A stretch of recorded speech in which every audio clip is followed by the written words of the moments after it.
today we're going to talk about, because we're all business people and because we're all climbing a corporate ladder, growing a business, we're going to talk today about how to take over the world and then how to live to tell about it. And most of this is going to be about how to live to tell about it, because like Scott is sharing with us, what are we going to do when we sell the business, when we retire, when we decide to cash in our chips and go get a yacht, sail around the world, do all the things that we're planning on doing. But you know, what most people end up doing is spending a lot of time in their doctor's office. And I see that all the time, is that, you know, no matter how much we think we're taking care of ourselves, stuff starts to slide while we're climbing the ladder, while we're building that business. And it's not because we lack the intention. A lot of times it's not even because we lack the effort in actually putting it to work. It's because we're putting our efforts to work in the wrong areas. So when you're running your business, you're not thinking, hey, you know what, let me focus on moving the needle on the smallest projects that we can. If I want to move revenue up or cost down, I don't think of small things, I think of big things. I want to really move the needle with high return on investment activities. I only have so much time in my day. I only have so many hours, I've only got so much emotional bandwidth. So whether I'm focusing on my business or on my health, I want to focus on high return on investment behaviors, because if I don't, then I spend a lot of energy and I get very little return. And you know, when I look at Jerry and I hear his story, it's really channeling that intention into high ROI behaviors, and those are the ones we're going to focus on today. So we're going to go through a number of different strategies, most of which are in the book here, and tell you how that you can take these strategies, really put them to use even tonight. If the buffet was still out, I'd tell you how to work your way through that hors d'oeuvres tray that's going around the room, and how to think about food, how to think about your behaviors throughout the day, really, even starting today, starting tomorrow, to start moving the needle in the right direction. So with that, I'll just start with, you know, does anybody in this room already eat right and exercise? I mean, okay, so, you know, that's a fair number. I mean, most of us are already trying to eat right and exercise. We had a couple of hands in the lap, so maybe we're sitting at home eating Cheetos, or maybe just don't want to raise our hands. But you know, across the board in my clinic, I see this, that most people already eat right and exercise. San Diego is one of the fittest cities on the planet, so it's very rare that anybody unabashedly says, hey, you know what, I'm not even trying. So we're trying, but the stats don't lie. Even though we're trying to put our behavior in the right direction, trying to put our intention to good use, these stats pretty much represent my clinic. And when I do a talk anywhere, this is the stats that really come back to me. So I know this represents even here in San Diego. 30% of adults of any age have some type of chronic disease, high blood pressure, high cholesterol, anything. 90% of Americans over 60, this is Scott's group here, the ones who have cashed out and retired, taking one medication daily. That's almost everybody. And I guarantee you that's a lot of people who think that they're living healthy and trying to put their intention to good use. And then a staggering 1 in 3 people over 60 taking 5 or more medications. So even though we're all eating right and exercising, we're all running into the same problems. And that's what we're going to talk about today, is how do we take that intention and not end up on this board here? How do we become outliers? So what are we taking all this medication for? Well, here's your list. You hit 50, chances are you got one of these. High cholesterol, high blood pressure, high blood sugars.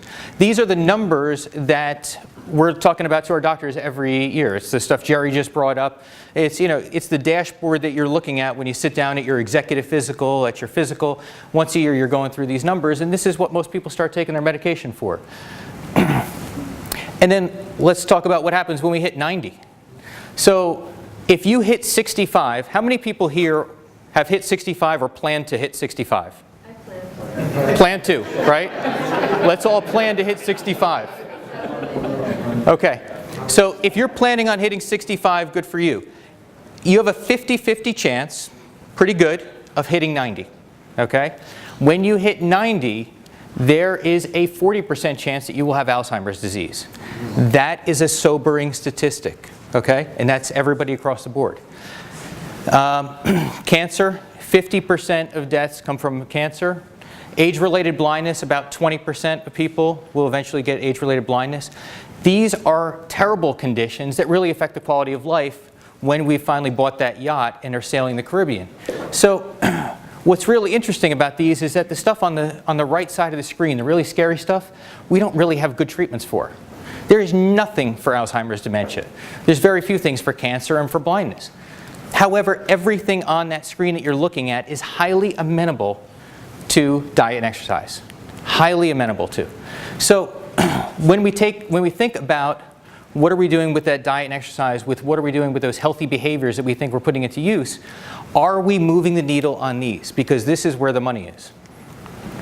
So one of the reasons that we don't end up solving all these problems through diet and exercise is that we can't even agree on what does eating healthy mean. Now, if I walk into 24-hour fitness and I ask 10 people, what did you eat today and did you eat healthy, I'm likely to get 10 different answers. Here's some stuff up here right now. Low carb and low fat, arguably both healthy, right? I can honestly tell myself I'm eating healthy. They're polar opposite diets. Atkins and vegetarian, very different diets. Asian and Mediterranean diets, both very healthy. They couldn't be further apart. So how are we all going to eat healthy and actually get these kind of results if we're all defining eating healthy so differently? So let's see, what does eating healthy mean, or what should it mean? Well, you're all giving up a Thursday evening to come here to better your performance at work, to build a company. You're all investing your time in Sage because you want more out of your business careers, more out of life. So why shouldn't we get that from our diet? We should improve our performance, our physical functioning, our cognitive functioning. We should improve our biometrics. Cholesterol, blood sugars, blood pressure, they all matter. Why do they matter? Because they're linked to outcomes down the road. They're the early warning signs that something is going wrong with our body, that the body's metabolism, the physiology of your body is breaking down. Usually we'll give medications for that. And then most importantly, we want to live a long time free of disease, and I'll add to that on as few medications as possible, because I think we're using the medications a lot as a crutch to fill this gap, to improve the biometrics, to live a long time. It certainly doesn't improve anybody's performance taking medication. So this is how we're going to define eating healthy, and we're going to hold ourselves to this high standard. If you cannot get the kind of results that Jerry got, why bother eating healthy? Give it up. Go enjoy a Cheeto. It just doesn't matter. So with that, I want to talk to you about the rules, and I think as I was putting this together, I thought, these should be laws. These are the laws of good nutrition. Because if you don't get these right, nothing else matters. The wheels come off the bus, you're still going to end up with the same problems that everybody else does. And out of my 6 rules about diet and exercise, 5 of them are diet. And that tells you how important diet is. So, rule number 1. Eat like a caveman. There's a reason why all those different diets on the board work. Because they all take you a little bit closer to the diet that we all evolved on. Me and Jerry, Tony, we all share the same ancestry. Our genetics are virtually identical. We differ by a couple of base pairs on a chromosome. That's the only difference between me and Jerry. So where did those chromosomes, where did that DNA come from? It came from years, millions of years of evolution. The pressures of our natural environment shaped us the way we are. Our kidneys, our brains, our hearts, our livers, they all evolved to solve problems that we face in our environment. So when we look at why do these diets work? Because they get us closer to that goal. Why do they not work? Because they don't get us all the way there. What's a Mediterranean diet? Can anybody tell me, does bread fit in a Mediterranean diet? Does an olive fit in a Mediterranean diet? You could define this 4 different ways. You'll get a little closer than a modern processed food diet, but you won't get all the way there. And is there any question that we are outside of our natural habitat? 10,000 years ago, the agricultural era ushered in these food groups: grains, oils, dairy, salt, recent additions to the human diet. And now, 70% of the calories in even most healthy diets come from these food groups. You are so far outside of that environment that shaped your kidneys, your heart, and your liver, your body is struggling to adapt. We weren't made for this type of environment. Now, nobody likes being outside of their natural habitat. We know that this tiger on the left, he's so majestic, he's running through this savannah and he's enjoying life. We put him in a cage, we feed him cornmeal, he doesn't do well. We know that. People don't do so well either. This guy on the right, I used to work in investment banking. I've been this guy on the right. I mean, it stinks. And you're ordering takeout, you're having your processed food, you're having your noodles, and you're wishing you were this guy on the left. So we need to just put ourselves back in our natural habitat. And I love the zoo example for this because it really drives home the point. Do you sit here and try to think, do you think scientists are sitting there at the zoo saying, gosh, what should a tiger eat? Do you think he eats falafel? No. What do? To make a tiger healthy, you go look, what does he eat in the wild? That's how you feed a tiger. You put him back in his natural habitat. And here at in San Diego, the San Diego Zoo system spends $250 million a year tricking tigers and pandas into thinking they're back in their homeland. And it works. It's going to work for you too. Now, in the past, and actually when I first met Jerry, that was the piece of advice that I gave. I said, if it wasn't around 1 million years ago, don't eat it. And I got amazing results, but I found that people still screwed it up. Not Jerry, of course. But people can still take this and screw it up. I mean, a sausage, maybe, that's kind of meat in there. Maybe that's, bacon. Sure, maybe. So, you start to say, okay, where do people go wrong even with this advice? And then, what levers can we pull, now that we're thinking inside our natural habitat, what levers can we pull to get more out of that diet than our ancestors did? Because, our ancestors didn't have the benefit of 10,000 years of science. We do. So we can look and we can say, hey, what would actually retard aging? What would actually improve our cognitive function? What elements of that diet are more powerful that we should focus on? So this is why this is not a 1-rule diet, it's a 5-rule diet.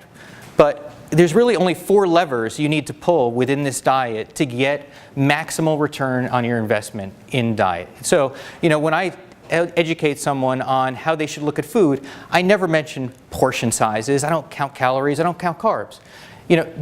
Tigers in the wild don't count carbs. It's really saying to your evolutionary self, your caveman self, I want you to hold back and deprive yourself of food. You're fighting your very nature, and this is why diets don't fail.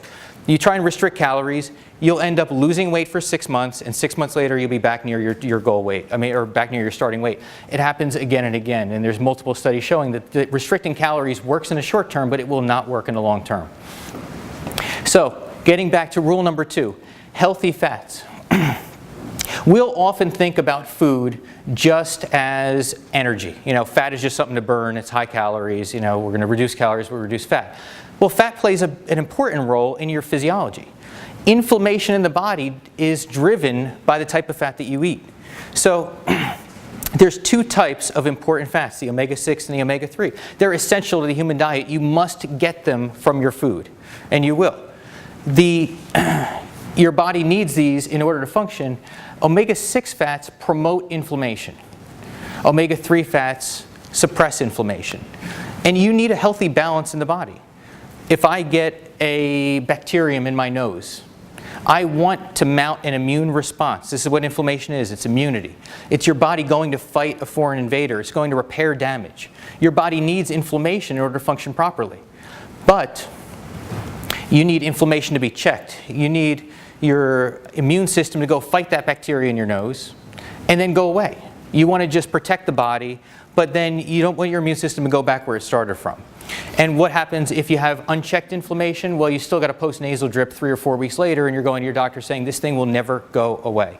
So we want inflammation, but we want it checked. We're relying on our diet to set that balance.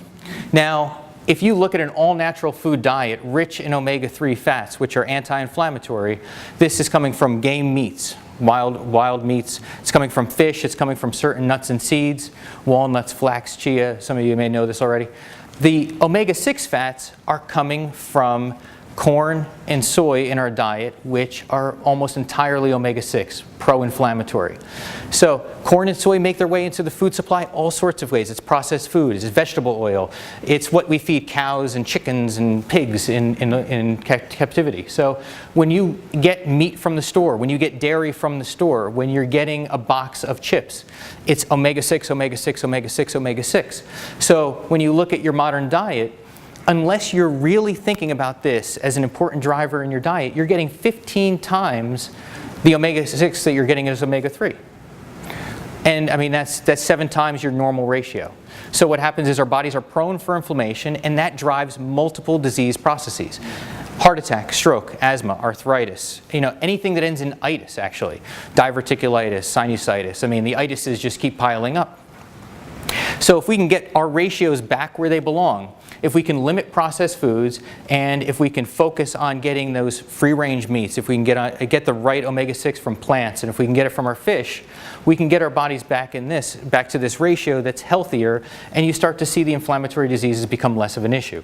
There's evidence that this is a bigger driver for heart disease than cholesterol is. The needle's moving in this direction. And what's great about this one is, you're traveling, you're doing your dinners on the town, and you say, hey, you know what, I'm going to try and navigate this restaurant menu, but they don't have free-range grass-fed bison from Montana. Okay, you're stuck. Well, you can take an omega-3 supplement. So even though I don't push supplements, I say, you know what, if you're stuck and you can't do this one with diet, you can fix this problem easily, okay? Next up, sodium and potassium. Now, everybody knows that sodium is bad for you, but how many of us actually move this to being the most important thing we think about during the day? I'm going to guess hardly anybody. And yet, abnormal ratios of sodium and potassium in our diet drive, again, multiple disease processes. So we're talking another high ROI behavior. We're going to change this, we're going to pull one more lever in the diet, and we're going to get multiple downstream effects. You got to love this. So, why are sodium and potassium important? Why do we even care about salt?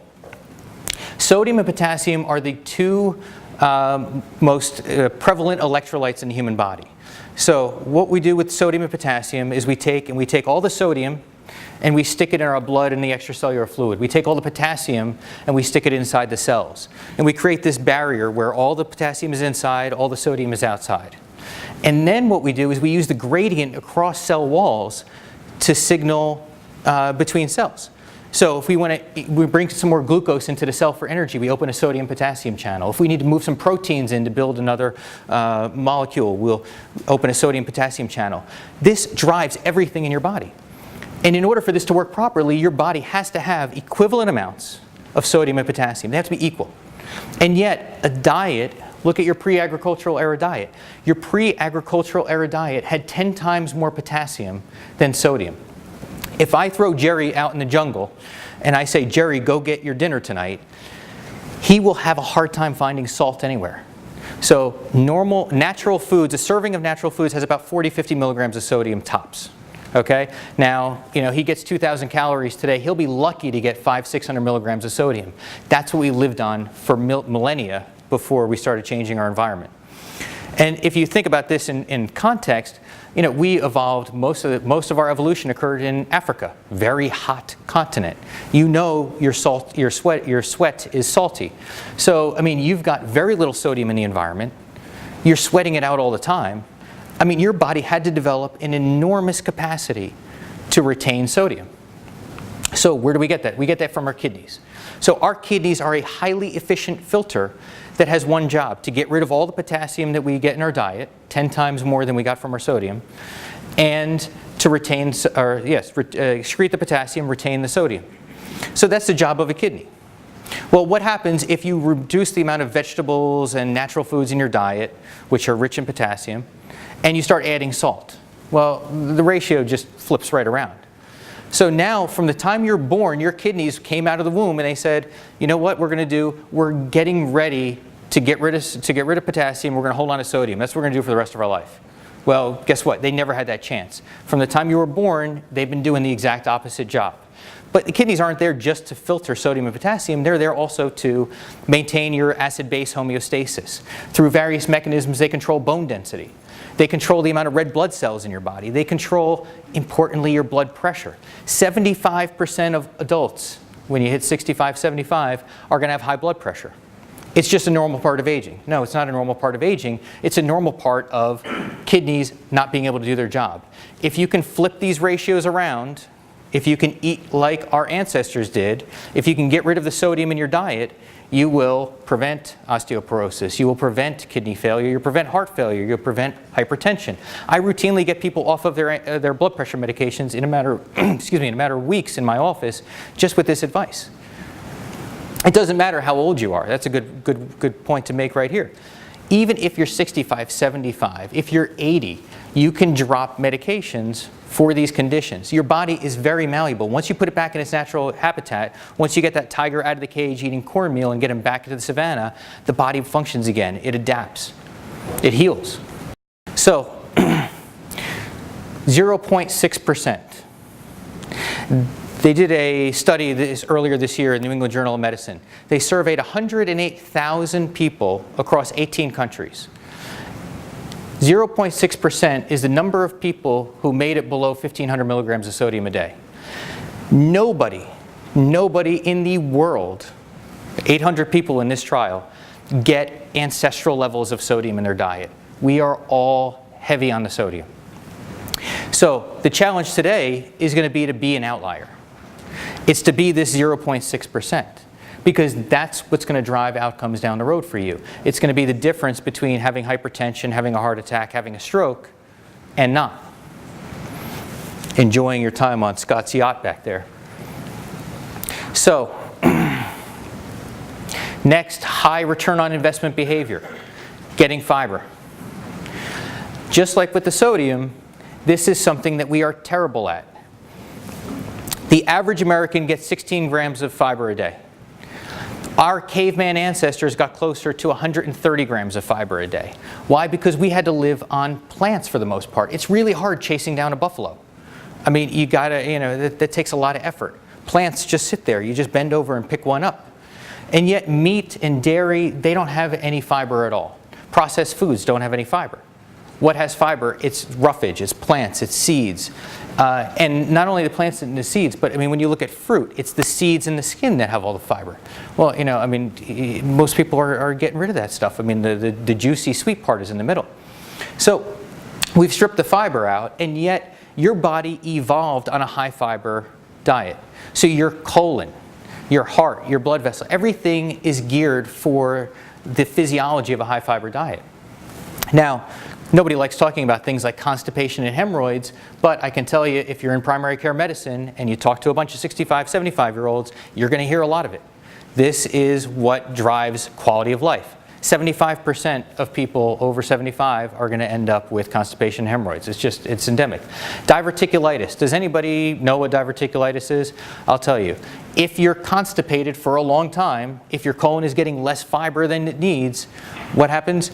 You end up developing little pockets and holes in the colon that become infected and inflamed, and this causes chronic problems. 65% of people over 70 are going to end up with this problem. So, I mean, you're not talking about some people, you're not talking about a small number of people, you're talking about most people. Most people, because we have a crazy amount of fiber deficiency here. And if I tell somebody, hey, you know what, Jerry, increase your fiber. Well, let's say Jerry's got 16 grams of fiber a day, he's average. He's going to come back to me 6 months later and say, you know what, I increased my fiber by 40%. Well, good job, Jerry, you're not even close. The American Heart Association recommends 30 grams of fiber. I usually tell my patients 40 grams of fiber minimum. If you look at a modern day hunter-gatherer, they are getting 90 grams of fiber. So we're not talking about making an incremental change. You're not talking about lowering your sodium intake by a little. You're not talking about raising your fiber by a little. You're talking about a whole quantum shift in the way you look at food. But it makes you an outlier. It makes you not one of these guys that are going to get these horrible problems as you get later in life. 75% risk reduction of heart disease and cancer. A high fiber diet versus a low fiber diet. If you look at people at the highest echelon of fiber intake and the lowest echelon, they have a 75% risk reduction when it comes to these diseases that are going to get half of us at some point or another. Okay? Now, does Pfizer have a pill that can lower your risk of heart disease or cancer by 75%? No. If they did, they'd be billionaires. They are billionaires. But this would be real money. Nothing in medicine comes close to doing what this can do. And this is easy. It's increase your roughage. Start learning some vegetable recipes that you don't know already. There's a lot of things you can do with a vegetable. If I ask somebody, what do you do with a vegetable? Most Americans can do two things with a vegetable. Steam it and make a salad. So, right? And I mean, how long is it going to take you to get bored of steamed vegetables and salads, right? I mean, it's painful for me to even think about it, right? But when you look at all you need to do is just be pushed in the right direction to say, okay, you know what, I'm going to go home, I'm going to go look for, I'm going to get a good cookbook. So I'm going to go look for some really great vegetable recipes, and I'm going to start learning these, and once I learn them, they'll become habits, and I'm doing this in my sleep. I don't even remember the last time I went a day without getting 40 grams of fiber. I mean, it's a no-brainer to me. It doesn't even take effort. 0. So what does 0 mean? 23,000 people surveyed, published last year. 23,000 people surveyed, and the average fiber intake 16 grams. 0 is the number of people that hit 40 grams. 0. So out of 23,000 people, not one could get to what I routinely ask my patients to do. You will be the outlier. You will be the one sitting on the yacht not talking about your colon, not talking about your last colonoscopy, not talking about how hard it is to take a poop. Okay? It's all it takes. Last one on diet. Last high ROI behavior that you must remember. Getting antioxidants. What do we do when we start getting towards a modern, calorie-rich, nutrient-poor, vegetable-poor environment? Well, we lose all the antioxidants. Antioxidants are in plants. They're not in meats. They're not in dairy. They're not in processed foods. They're what give plants color. So, what you're going to do is you're going to go out and you start looking for different colored vegetables and spices too. Spices are incredibly rich in antioxidants. All the spices except salt, right? So you're going to get rid of the salt and you're going to start replacing it with cloves, with cumin, with cinnamon. And then you're going to go with the berries. And then, I mean, who doesn't like green tea, chocolate, red wine? I mean, this is kale. Kale takes a little bit of getting used to. But some of these are easy to swallow. Now, why do antioxidants matter? Because your body is burning food for energy all day long. You're like a car. You're burning energy, burning energy, burning energy. And just like a car emits carbon monoxide, a pollutant, your body creates free radicals. Free radicals are these unstable molecules that are a product of human metabolism, and they destabilize your DNA. They disrupt cellular growth. They underlie pretty much every part of aging and most disease. This is probably the greatest area for improvement, but it doesn't show immediate benefit. If I tell Jerry, go on your antioxidants, he's not going to lower his blood pressure by 20 points. He's not going to lose 30 pounds. But what he will do is he will reduce his incidence of age-related blindness by over 40%. He will reduce his risk of Alzheimer's significantly. These are important down the stream, but you've got to be thinking way into the future. I mean, you guys are not dealing with Alzheimer's disease right now, but just the same way you're building a business, the same way you're planning on calling Scott and cashing out someday, you've got to plan to be there mentally and physically at that same time. And just right now, if you slack off in your business, if you blow it off and go surfing, if you do not delay gratification, you won't be able to sell and get a yacht, right? Same thing with this. If you're not thinking about these things today, you're not going to be there later on down the road. And we know this when it comes to business. I mean, you burn the midnight oil all the time building a business because you know the payoffs down the road. Same thing here. You've got to invest the time to adopt these behaviors, or else the payoff won't be there. Now, this talk is about living to tell about it, but it's also about taking over the world. So, we have to think, what is all this going to do to my brain? Now, the good news is the same things that drive disease outcomes, the same high ROI behaviors that we're learning about to improve our physiology, to improve our functioning, to improve our chance of having good cognition 40 years down the road, also positively affect brain function today. So if you change somebody's diet, and if you look at the left side of the screen there, we could talk about calorie restriction separately. It's an important driver of brain health, but again, it's tough to implement. But everything else on that screen on the left-hand side is stuff that we covered in earlier slides. The same things that improve your physiology increase brain plasticity, that's a brain-derived neuropathic factor. Increase the ability of your brain to form networks of information. They increase brain volume. Brain volume correlates really well with your cognitive function as you age. They increase your attention, coordination, all these fine things. And what diminishes brain function immediately is this stuff on the right that we know we don't want in our diet. So you're getting incredible bang for your buck when you implement these behaviors. So, and how long does this take? A week or two. A week or two into changing your diet, and you will score higher on tests of cognitive function. If you test again at 6 months, if you test again at 2 years, all the studies are consistent. It happens right away, and it stays with you. Now, enough with nutrition. How else are we going to get those brains worked out? Well, exercise is the other part of the equation. So 70% of this we're going to get from diet, the other 30% is from exercise. But again, we're going to focus on what's high ROI behaviors with exercise. Now, here's the bad news. This is not a mushroom, this is a brain, and the right side of the brain is a withered old brain. I think this one is 79 years old, if I remember correctly. On the left is a nice healthy brain, and all of us, without doing anything to stop it, we'll lose 1 to 2% of our brain volume and cognitive function, they go together, every year. Okay? That does not sound good. And if I want to conquer the world, I definitely want to have a bigger brain than the guy I'm sitting next to, that's for sure. Well, guess what? High intensity exercise, vigorous exercise, not walk in the park, not walking the dog, not gardening. Vigorous exercise has exactly the opposite effect. You gain 2% of your brain volume. What does that mean? If you want to stop your brain from aging, engage in high intensity, vigorous exercise. There is a dose response curve to exercise. The more you exercise, the harder you exercise, the more improvement you get.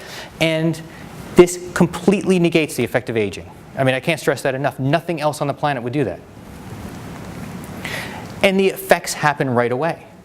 This is a color rendition of an electroencephalogram of this is actually an adolescent.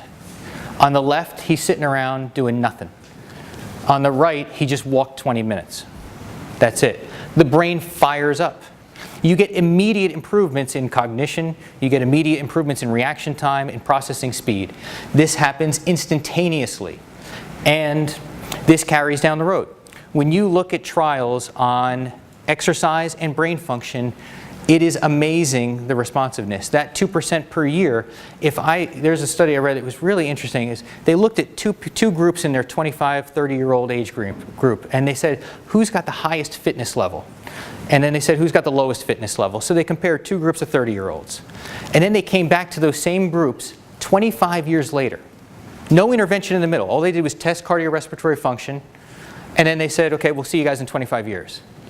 The guys who tested positively for cardiorespiratory function earlier had bigger brains, higher processing speeds, better cognitive function 25 years later. And that's with no intervention. They didn't even ask them what they did for 25 years.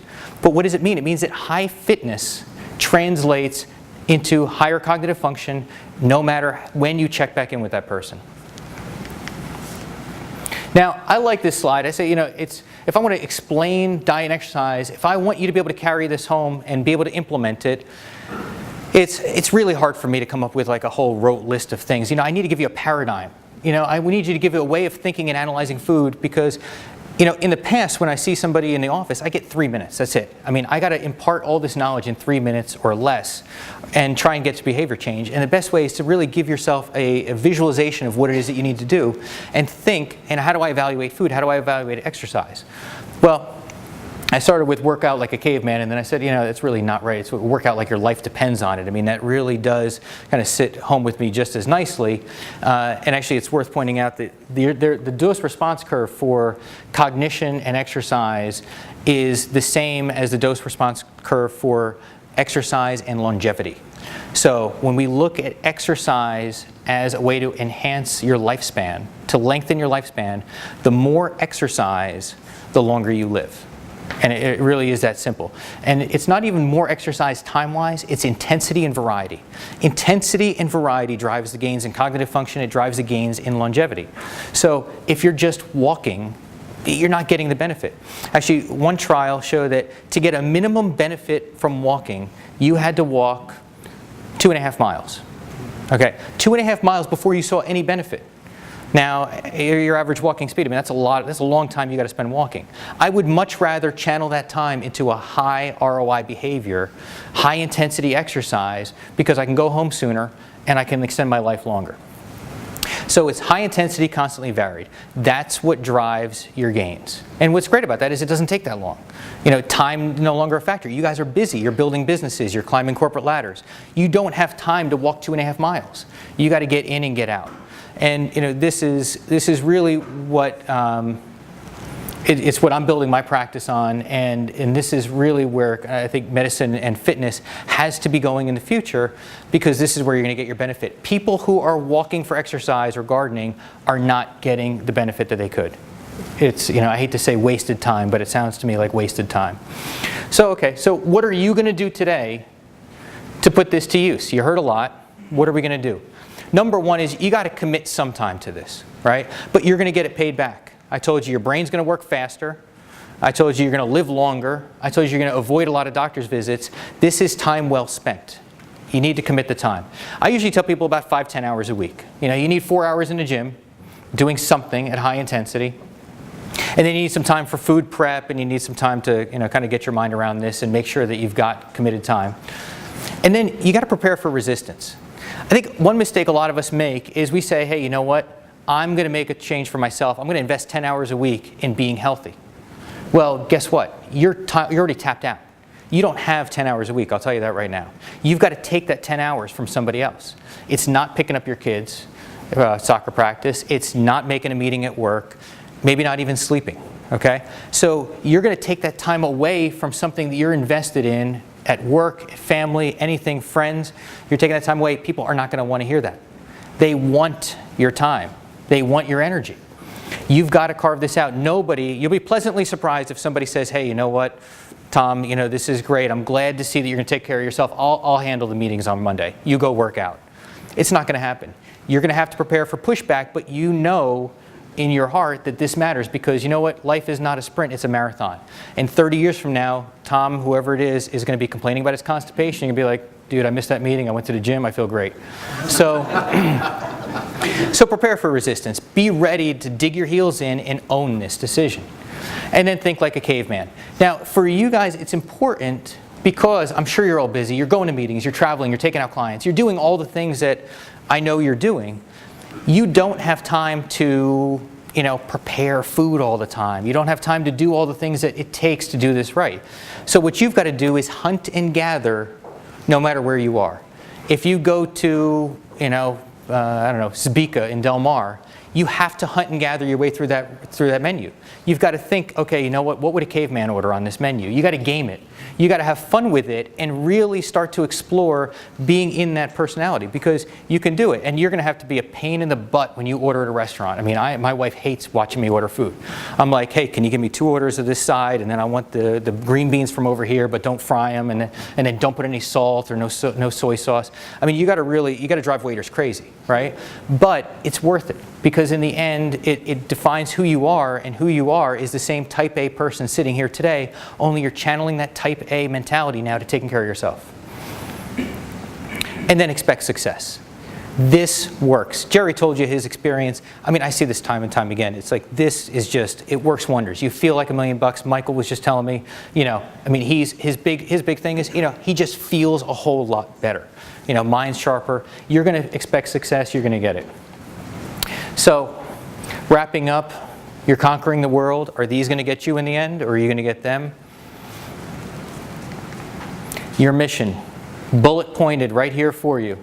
Eat like a caveman, exercise at high intensity, and here's your targets. 40 grams of fiber, 2 grams of omega-3, a gram of sodium, or less than a gram of sodium, greater than 4 grams of potassium, and get antioxidants are tough to measure. I mean, there's like some ORAC scoring, and it's like, you know, who could be bothered with it? So figure out what are your high antioxidant foods and make one part of every meal. That's all it takes.